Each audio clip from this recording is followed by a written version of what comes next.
and welcome to another Dragonstorm Studios video. The 143rd, in fact, which in and of itself is not a notable number, but truth be told, I am running low on ideas for drawing subjects. So, if you have any suggestions, please put them below in the comments. But I turn to my friends for ideas. In this edition of Dragonstorm Draws, I am going to draw a friend of mine as her ultimate cosplay, Columbia, from the Rocky Horror Picture Show. Though well before my time, the Rocky Horror Picture Show began originally as a stage production in musical theater.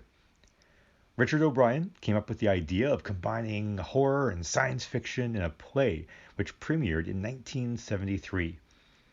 He would go on to play the Hunchback character Riff Raff on stage and in the theatrical version, which came out in 1975.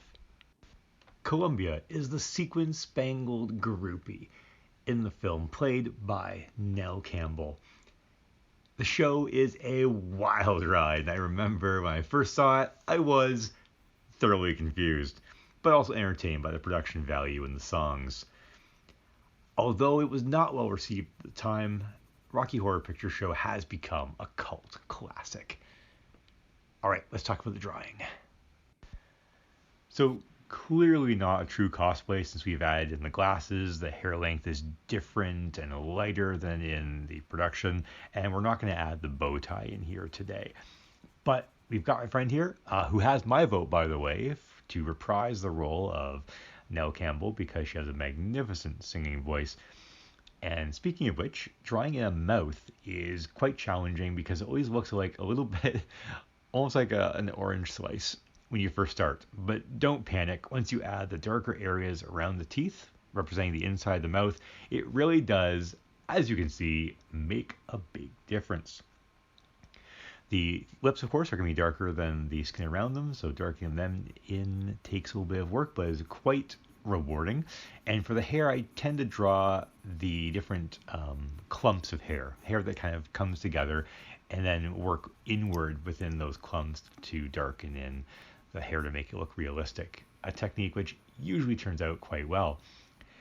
I'm not going to lie, when drawing people that you know very well, you tend to be more critical, but usually if you keep working at it, the end result is positive.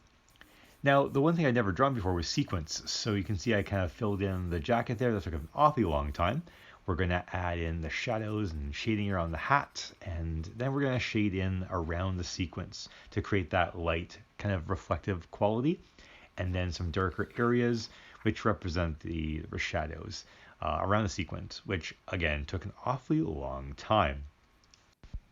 Thank you so much for watching, and have a great day.